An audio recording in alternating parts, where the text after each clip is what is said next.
오늘 본문 말씀에 보면 덕으로 사람의 마음을 기경했으면 그 밭에 복음을 심을 수 있는 지식이 필요하다는 사실을 말씀하고 있습니다. 지식이 많아지게 되면 필연적으로 따라오는 것이 교만이 따라옵니다. 교만해져요, 사람이. 지식이 많아지면 가르치고 싶어지고 말이 많아지고 지식을 자랑하고 싶어하는 것이 우리들의 모습인 것입니다. 그래서 지식을 가만히 내버려 두면 이 혀가요, 칼춤을 추게 되는 거예요. 그게 다니면서 이 사람 저 사람에게 상처를 주고 아무나 붙들고 선생 노릇을 하게 하는 거라는 거예요. 그래서 지식을 가진 사람이 겸비할 것이 있는데 그것이 뭐냐면 저 좀 따라합시다. 절제. 한 번만 더 합시다. 절제. 절제입니다.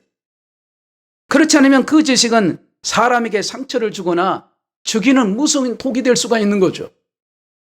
지식만 있고 절제가 없는 사람은 모두가 다 부담스러워하는 것. 그래서 피해 다녀요. 그래서 오늘은 이 지식의 절제를 배우려고 하는 겁니다. 이 절제라는 말을 영어 성경에 보았더니 셀프 컨트롤이라고 되어 있더라고요. 이렇게 번역이 되어 있습니다. 사전적 의미를 살펴보면 이렇습니다. 개인이 자발적으로 무엇인가를 하지 않는 것, 힘이 없어서 하지 않는 것을 포기라고 한다면 힘이 있는데 자발적으로 하지 않는 것을 절제라고 말을 합니다. 성경은 한 번도 우리에게 포기하라고 그렇게 말씀하지 않아요. 대신에 절제하라고 말씀합니다. 그래서 우리는 오늘 포기를 배운 것이 아니라 할 수 있는데도 하지 않는 절제를 배우는 겁니다. 절제는 또한 이런 뜻을 가지고 있어요. 중독으로부터의 자유 또는 사전적인 의미로는 알맞게 조절한다, 그런 뜻이 있습니다. 이런 의미를 가지고 있으니까 이 절제라고 하는 말은 굉장히 좋은 의미의 그러한 뜻을 가지고 있습니다. 조금 생각해 보면 이 절제함을 통해서 우리는 자기 스스로를 지킬 수 있는 것과 같은 것이죠. 그래서 이 절제가 아주 중요함을 깨닫게 됩니다. 또 우리는 이 절제함을 통해서 분수와 도리를 지키기 때문에 상대방에게 신뢰를 범하지 않습니다. 그러니까 절제는 관계 속에서도 좋은 거죠. 또한 우리들이 절제한다고 하는 것은 우리들이 이 감정이나 분위기에 휩쓸리지 않음으로 인해서 거기에 분별할 수 있는 은혜가 주어지는 겁니다. 그러니까 절제가 우리 안에 열매를 맺히게 되면 우리는 굉장히 유익한 삶을 살아갈 수가 있는 겁니다. 절제는 해로운 것은 약, 좋은 것은 적당하게 사용할 수 있는 그런 능력이 바로 절제라, 이렇게 표현할 수 있습니다. 그러니까 절제하는 마음은 사회를 아름답게 만드는 아주 중요한 원칙이라 말할 수 있는 것. 경기에 나가는 선수들이 있습니다. 이 사람들은 모든 일에 있어서 절제합니다. 절제는 자신을 하나님 앞에서 온전하게 그리고 썩지 않게 보존하는 실천입니다. 우리는 하나님의 성품을 닮은 훈련을 늘 해야 돼요. 계속 해야 합니다. 예수님은 어떤 절제를 하셨는지 예수님의 절제 4가지를 말씀을 드리면서 그 4가지를 구체적으로 살피면서 오늘 저와 여러분들이 이 말씀을 통해서 깨닫는 저와 여러분이 되어야겠습니다. 먼저 이 절제, 예수님의 절제 1 따라합시다. 능력을 다 사용하지 않는 절제. 자, 말을 잘하는 것도 능력이고요. 할 말을 다 하지 않고 절제하는 것도 능력입니다. 많이 먹는 것도 능력이지만 많이 먹지 않는 것도 능력이에요. 이기는 것도 능력이지만 져주는 것도 능력이에요. 우리는 무엇을 하는 것만 능력이라고 하는데 여러분, 할 힘이 있는데도 사용하지 않는 건 그건 더 큰 능력이라 말할 수 있는 거예요. 누군가 나의 오른쪽 뺨을 딱 때릴 때 그 사람을 이길 힘이 있는데도 참고 왼쪽 뺨을 딱 돌려대는 그런 사람은 진정한 능력자라고 말할 수 있는 거죠. 그 모습을 보고 상대방이요, 덜덜 떱니다. 예수님이 온갖 순환을 당하시고 사람들에게 조롱을 받을 때 예수님이 한 번만 마음을 바꾸시면 거기에 있는 모든 사람을 다 죽일 수 있는 능력이 있어요. 그러나 그 능력을 우리 주님은 사용하지 않습니다. 십자가에서 내려오지 않으셨고, 그래서 그 덕분에 우리가 구원을 얻을 수 있는 하나님의 자녀가 된 것입니다. 예수님이 십자가 위에서 절제를 하지 않으셨다면 여러분이나 저나 우리는 구원을 받을 수가 없어요. 십자가에 내려올 그 힘이 있었으나 우리를 구원하시기 위해서 그 힘을 사용하지 않으시는 우리 예수님의 그 절제가 우리를 살리셨습니다. 마태복음 4장에 보면 여러분이 잘 아는 말씀이 나오죠. 예수님께서 40일 동안 금식하시고 배가 고프실 때 돌을 떡으로 만들 능력이 있으셨지만 그걸 그렇게 사용하지 않으셔요. 그리고 그 절제 덕분에 떡보다 하나님의 말씀이 더 중요하다는 사실을 우리가 배우는 것. 마귀에게 절하면 천하를 얻을 수 있었지만 그렇게 하지 않으심으로 천하보다 하나님을 섬기는 것이 더 중요함을 배우게 되는 것. 성전에서 뛰어내려서 능력을 보여줄 수 있는데도 그렇게 하지 않으심으로 하나님을 시험하지 않는 것이 더 중요한 것을 배운 것. 예수님은 마귀에게 능력을 사용해서 얼마든지 이길 수가 있어요. 그렇지만 그렇게 하지 않음으로써도 마귀를 이기셨습니다. 이것이 우리 주님의 놀라우신 절대의 능력임을 알 수가 있는 겁니다. 우리는 예수님의 이 절제를 반드시 배워야 돼요. 힘이 있으나 아무데나 사용하지 않는 절제. 힘을 써서 이기기보다 힘을 쓰지 않고도 이기는 절제의 능력. 나를 살리기 위해 자기의 능력을 절제하여 십자가에 달리심으로 우리를 살려주신 그 절제의 그 모습. 바로 그 모습이 우리 주님의 사랑이십니다. 이 시간 이 말씀을 듣는 저와 여러분들도 우리의 절제가 나를 살리고 주변을 살린다는 사실을 늘 기억해야 합니다. 사울왕은 전쟁을 나가야 하는데 사무엘이 오지 않자 급한 마음으로 그것을 기다리지는 못했어요. 결국 참지 못하고 자신이 제사를 지냄으로 인해서 왕위를 잃어버리게 되는 그런 모습을 우리가 성경을 통해서 봅니다. 하나님의 때를 기다리지 못하고 조급한 사람은 하나님께 쓰임 받을 수 있는 그런 모습이 아니다는 것을 성경을 통해서 우리는 배우게 돼요. 반면에 여러분 다윗을 보세요. 다윗은 사울왕을 죽이고 왕이 될 기회를 2번이나 있었습니다. 근데 그 2번이나 있었지만 자기가 그때를 앞당기지 않고 절제했습니다. 그래서 왕이 되었을 때 그 사울 왕과 그 가문에게 적이 되지 않고 결국에는 그들의 지지를 얻은 모두를 다 허용하는 왕이 될 수가 있었다는 사실을 우리의 성경을 통해서 보게 됩니다. 예수님의 절제, 이 기다리는 절제. 이 제자들은 예수님에게 스스로 메시아이심을 온천에 드러내시라고 자극을 했습니다. 그러나 그때마다 예수님은 내 때가 아직 이르지 않았다. 그렇게 말씀하셨습니다. 그러니까 예수님은 때를 기다리는 절제를 보여주셨음을 알 수가 있어요. 우리는 종종 때를 기다리지 못해서 우리가 인생 길을 갈 때에 그 일을 망치는 경우가 얼마나 많습니까? 예수님은 절대로 자기가 메시아임을 드러내지 않고 절제하셨습니다. 가장 완벽한 시간에 가장 완벽한 방법으로 가장 많은 사람이 찾아오는 그 유월절을 기다리셨고 그때가 되었을 때는 조금도 망설임이 없이 주저함이 없이 자기의 목숨을 십자가에 바치신 거예요. 예수님의 절제가 가장 완벽한 십자가의 그 사건을 만들어낸 겁니다. 그래서 오늘 저와 여러분들이 하나님의 자녀로 구원을 받고 하나님의 자녀가 됐다는 사실을 우리가 명심히 알 것입니다. 오병이어의 기적을 일으켰을 때도 사람들이 왕으로 세우고 싶어서 그 18 정도로 유명해졌을 때도 예수님께서는 절제하셨습니다. 사람들을 돌려보내고 배를 타고 호수 건너편으로 건너가시면서 자기의 그 유명함을 절제하셨어요. 우리는 예수님께 때를 기다리는 그 절제임을, 그 절제를 배우게 됩니다. 사람 사이에 유명해지면요, 이 마귀에게도 유명해져서 마귀의 공적이 많습니다.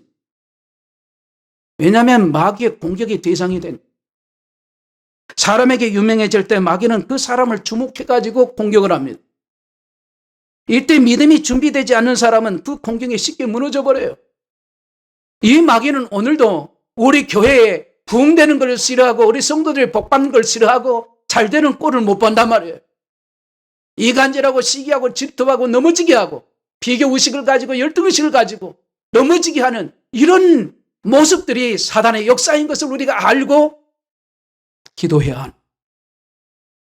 마귀는 유명한 크리스찬 연예인들, 유명한 목사님들, 유명한 크리스찬의 기업가들을 집중해서 공격을 합니다. 그들이 무너지면 그 파급 효과가 크기 때문에 그래요. 그래서 준비되지 않고 유명해지는 것은 매우 위험한 것입니다. 서둘러 피는 꽃은 서리를 맞는다는 말이 있습니다. 믿음을 경고하지 않고 서둘러서 유명해지는 것은 아주 위험해요. 항상 그래서 믿음이 먼저입니다. 믿음이 준비된 후에 유명해져야 하고 쓰임받아야 하는데 이 믿음 준비가 되지 않고 믿음으로 살지 않으면 안 되는 거예요. 따라합시다. 믿음. 주먹을 불끈 쥐고 믿음. 시작. 믿음. 믿음이 주. 예수님의 절제 3. 말을 아끼는 절제. 이사야 53장에 보면 예수님이 이렇게 묘사합니다. 그가 곤욕을 당하여 괴로움을 때에도 그의 입을 열지 아니하였으며 마치 도수장으로 끌려가는 어린 양과 털 깎는 자 앞에서 잠잠한 양같이 그의 입을 열지 아니하였도다. 이렇게 말씀합니다. 예수님의 절제는 침묵하는 절제예요. 도수장으로 끌려가면서, 이 도수장이라고 하는 말은 짐승을 잡는 것을 도수장이라고 해요. 근데 도수장으로 끌려가면서 내가 누구인지 알아? 부하해서 내가 너를 보겠다. 두고 보자. 빌라도야, 너의 집안 3대가 망할 것이다. 이렇게 온갖 저주를 퍼부시면서 요란하게 골고다를 당하지 않으셨단 말이에요. 전혀 그런 말씀하지 않으셨어요. 마태의 말보다는 벙어리처럼 그의 입을 열지 않고 십자가를 지고 골고다도 오시는, 올라가시는, 오르시는 우리 예수님의 모습을 볼 수가 있는 것. 예수님의 절제의 극치를 보여주는 장면이라고 말할 수 있는. 십자가를 지고 가는 성도는 무거워야 돼. 이 말은 오늘 예수 믿는 저와 여러분들의 입이 무거워야 된다. 삶을 살아보니까 그런 경우를 참 많이 만나. 이 말을 해야 할 때 있고 하지 말아야 할 때 있고 침묵할 때가 있더란 말. 늘 십자가를 지고 그의 입을 열지 않으시고 골고다를 오르시던 그 예수님의 생각을 오늘 저와 여러분도 해야겠습니다. 성경에서 보여주신 예수님의 절제 4. 하나님의 뜻 앞에 자기의 뜻을 내려놓는 절제. 예수님이 십자가에 달리기 전날 겟세마네 동산에서 간절히 기도하십니다. 내 아버지여 만일 할만하 하시거든 이 잔을 내게서 지나가게 하옵소서.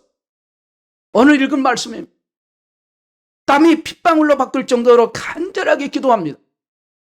그러나 예수님의 기도는 이렇게 마무리됩니다. 그러나 나의 원대로 마시옵고 아버지의 원대로 하옵소서 하십니다. 하나님 뜻 안에서 나의 뜻을 거두는 절제가 바로 예수님의 절제이심을 알 수가 있었다. 우리의 기도에도 이 절제가 필요합니다. 금식하며 열심히 기도했지만 하나님의 응답이 하지 않으시면 10일을 금식하고 또 열심히 기도하고 그래도 안 되시면 40을 금식하면서 하나님을 협박한 것이 아니라 절제해요. 그리고 하나님의 뜻이 무엇인지를 물어야 됩니다. 이렇게 기도해야 합니다. 하나님, 나의 원대로 마옵시고 하나님의 뜻대로 하시옵소서. 마찬가지로 성도가 교회의 뜻과 부딪힐 때 절제해야 돼. 성도가 책임 맡은 부서에서 더 잘 해보기 위해서 자기의 의견을 낼 수도 있고 주장할 수도 있어요. 그러나 교회의 방향과 뜻에 부딪힌다면 계속 나의 뜻만을 주장하는 것이 아니라 나의 원대로 말고 교회의 뜻대로 되기를 원하는 절제가 우리 모두에게는 필요한 겁니다. 그래야 교회가 분열하지 않아요. 하나로 뭉쳐서 하나가 되어 나가는 겁니다. 주님의 몸인 교회가 찢어지지 않습니다. 나의 뜻과 생각이 교회의 뜻과 생각을 바꾸려고 하고 이기려고 할 때에 거기에 분쟁이 생기면서 거기에 시작되는 거예요. 그 분쟁이 많습니다. 그러니까 어쩌면 큰 일 때문에 벌어진 사건이 아니고 아주 사소한 이런 부분들이 바로 거기에서부터 시작되는 거예요. 예수님은 하나님 뜻에 철저하게 순종했습니다. 놀라운 철저예요. 그래서 하나님의 나라는 분열이 없고 든든성하고 있는 것입니다. 예수님은 다투지 않았어요. 늘 하나님의 뜻에 순종해서 하나님의 나라를 세웠어요. 아버지여 나의 원대로 마옵시고 아버지의 뜻대로 하옵소서. 오늘 본문 말씀입니다. 이 원칙 때문에 온 인류가 살아나게 되는 거예요. 거기에 저와 여러분도 말입니다. 나의 뜻을 절제하면 교회가 살게 되고 성도가 살게 되고 자녀가 살고 아내와 남편이 사게 되는 거예요. 그래서 나의 절제가 필요한 겁니다. 여러분 음식물은 여러 가지가 있습니다. 구체적으로 말하지 않아도 성령께서 여러분 각자에게 말씀하실 거예요. 절제하지 않으면 내가 그 음식물 내가 해야 될 거 먹어야 할 거 그게 아무리 좋아도 그게 덕이 되지 않으면 하지 말아야 하고 그게 내가 하고 싶어도 그게 내 몸에 해가 되면 그걸 절제해야 맞아요. 이 절제만 잘해도 얼마나 하나님을 기쁘시게 할 수 있는가를 알 수가 있습니다. 여러분 똑똑한 사람은 세상에요 많습니다. 그러나 그 지식을 자랑하는 사람은 많아도 절제하는 사람은 많지 않아요. 그래서 어디를 가나 똑똑한 사람끼리 싸우는 소리가 요란합니다. 사도 바울은 하늘의 상이 얼마나 많은지 그의 인생 목표는 받을 그 상을 위해서 달려가는 것이라고 그렇게 말하고 있어요. 그렇다면 바울이 하늘에 쌓아둔 상은 도대체 어디서 온 걸까요? 고린도전서 9장 18절에 우리에게 알려주고 있습니다. 그런즉 내 상이 무엇이냐? 내가 복음을 전할 때 값없이 전하고 복음으로 말미암아 내게 있는 권리를 다 쓰지 아니하는 이것이구나. 그가 복음을 위해 사용하지 않는 권리, 복음을 위해 절제했던 그 모든 것이 하늘의 상이 되었다고 이렇게 고백을 합니다. 이 고백은 정말 멋져요. 그렇게 담고 싶고 그렇게 믿음으로 살고 싶은 저는 내 개인적으로 그런 생각이에요. 우리가 주님의 일을 하면서 놀고 싶지만 다 놀지 않는 날이 하늘의 상에 그 상이 바로 짜인단 말이에요.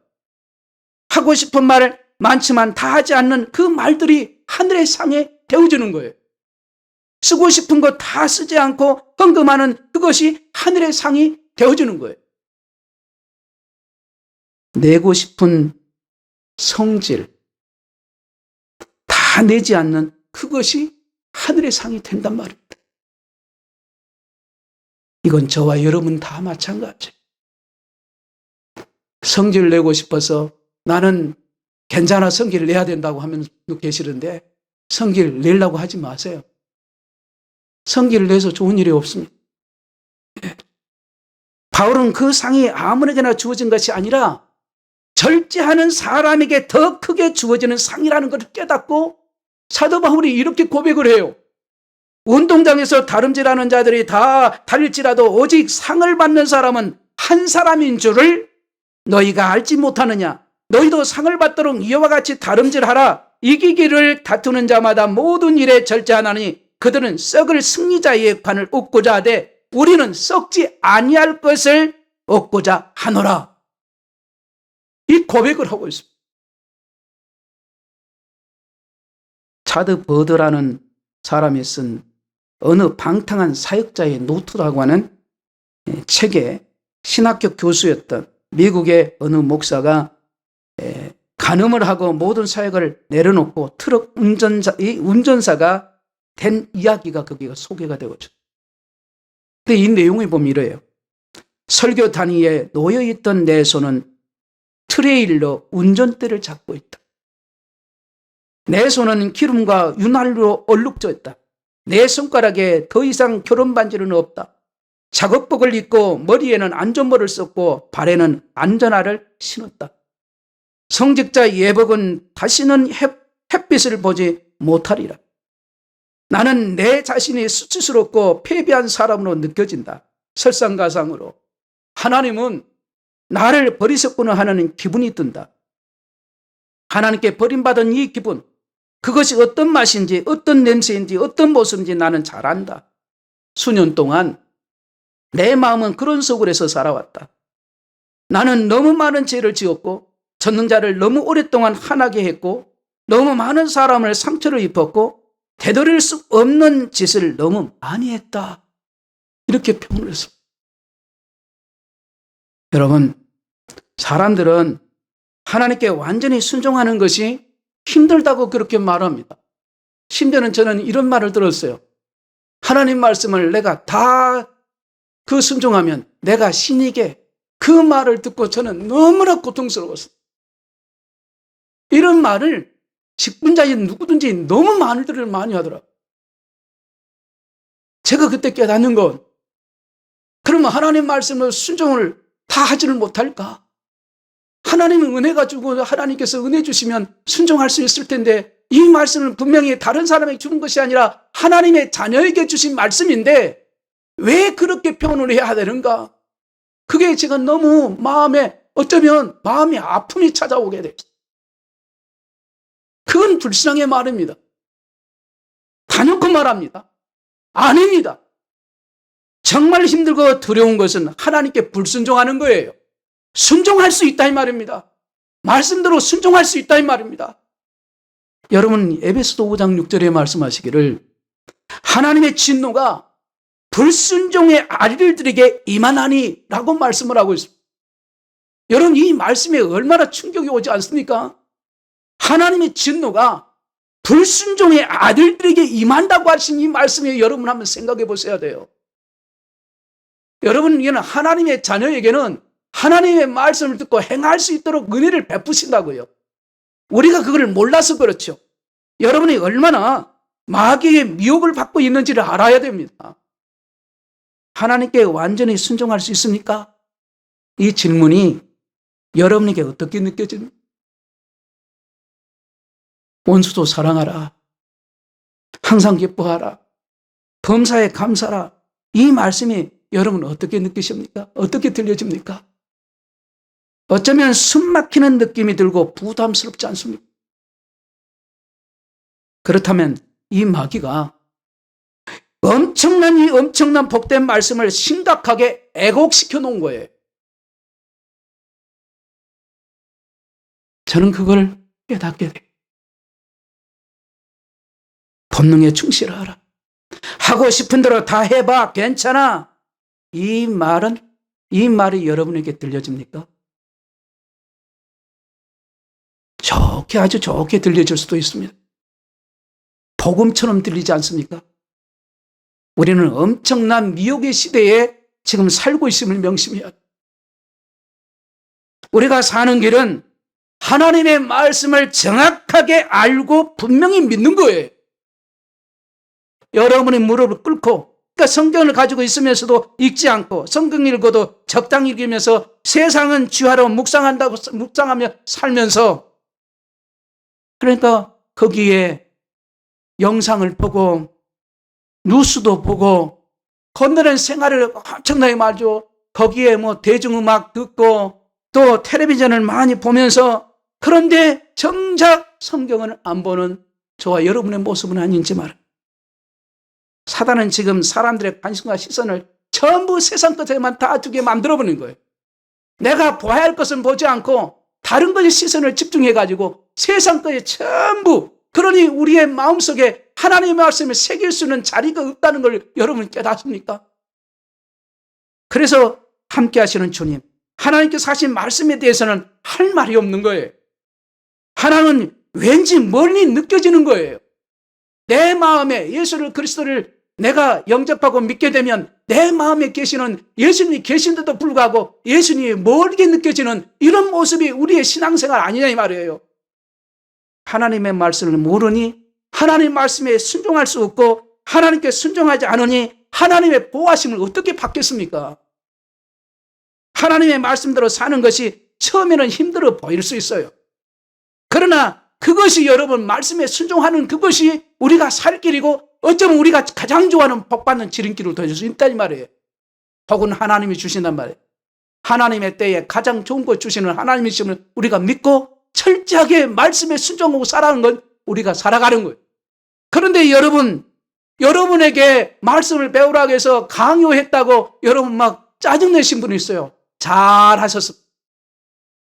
그러나 그 강요는 해야 할 강요예요. 그거는 성령 하나님께서 여러분에게 하라는 거예요. 얼마나 하지 않으면 담임 목사님의 입술을 통해서 그렇게 말씀이 나가겠냐 이 말이에요. 얼마나 안 하면. 이거를 여러분 깨달으셔야 돼요. 그런데 그런 말을 들으면 전하는 설교자인 저와 우리 문 목사님은 상처받아요. 왜냐하면 그 말을 하는 것이 주의 사랑을 전하고 지금 해야 하는 것 살리는 일을 하는데 거꾸로 그것을 왜 하냐? 여러분 자식을 낳아보시면 아잖아요. 자식들이 밥을 안 먹어보세요. 여러분 억지로도 밥에다 떠먹여버려요. 그와 똑같은 거예요. 얼마 안 하면 가서 말씀을 배우라고 갖다가 입에다 떠넣겠어요. 영의 양식은 영혼이 먹어야 되니까. 저와 이를 먹어야 되니까. 육의 양식은 배고프면 먹어야 살잖아요. 그런데 영의 양식인 하나님 말씀을 먹지 않고 사니 얼마나 하겠어요. 얼마나 그 마음이 괴롭겠냐 이 말이에요. 여러분 지금은 하나님의 말씀을 온전히 신뢰하고 하나님 말씀에 순종하며 살아야 할 때입니다. 그것이 가장 잘 사는 길이고 이 마귀가 틈타지 못하게 하는 길이에요. 하나님의 말씀을 펼쳐서 읽는 저와 여러분 되시기를 주의 이름으로 축원합니다. 점치듯 하지 말고 하나님의 편지를 읽듯 성경을 그렇게 읽어요. 연애 편지 오면 그거 다 읽듯이요. 그런데 하나님의 말씀은 우리는 그렇게 읽지를 않는 경우가 많다 이 말이에요. 그러면 성경 말씀으로 성령께서 말씀하심을 듣게 하신단 말이에요. 이제 하나님 말씀으로 제가 살겠습니다. 하나님 말씀대로 살아보겠습니다. 이런 결단을 할 수 있기를 바랍니다. 지키도 못할 것 결단해봐야 결단해봐야 못하나? 이런 생각하지 마시고 하나님 말씀대로 사는 건 여러분 이 사는 것은 우리 힘으로 되지 못해요. 내 힘에서 나오는 게 아닙니다. 성령께서 도와주셔야 할 수 있습니다. 그러나 하나님 말씀대로 살아보겠다고 하는 결단하지 않는 사람을 성령께서 어떻게 도우시겠냐 이 말이에요. 사랑하는 여러분, 무슨 일이 있어도 하나님 말씀에 그 이유에 굳게 서야 합니다. 그리고 성령의 도우심을 구해야 되는 거예요. 오늘 그리스도를 위해 절제하고 손해보고 사용하지 않는 그 모든 권리가 다 하늘에 쌓이고 있음을 기억하십시오. 안 먹고 안 입고 안 쓰면서 통장에 돈을 모으는 재미도요 솔솔합니다. 기가 막히게 돈 이렇게 통장에 적금 들고 타가면 늘어나는 것 좀 그 솔솔해요. 하지만 하늘의 상을 받기 위해 절제하며 살아가는 그 재미에 비할 바가 되지 못한다. 끝까지 하나님 앞에 쓰임받는 존재가 되는 것, 이것이 우리들에게 큰 축복을 믿을 때 성령님 앞에서 우리를 절제하는 그런 인생으로 살아갈 수가 있는 겁니다. 저 좀 따라 합시다. 끝까지 하나님 앞에 쓰임받는 존재가 되게 하옵소서. 오늘 성경에서 보여주신 예수님의 절제를 여러분과 함께 나누면서 저와 여러분들이 하나님 앞에 끝까지 준비하는 자로 쓰임받을 수 있는 사람으로 남을 수 있기를 주의 이름으로 축복합니다. 말씀 맺겠습니다. 성경에서 보여주시는 예수님의 절제 4가지 말씀을 드렸습니다. 능력을 다 사용하지 않는 절제, 기다리는 절제, 말을 아끼는 절제, 하나님의 뜻 앞에 자기의 뜻을 내려놓는 절제입니다.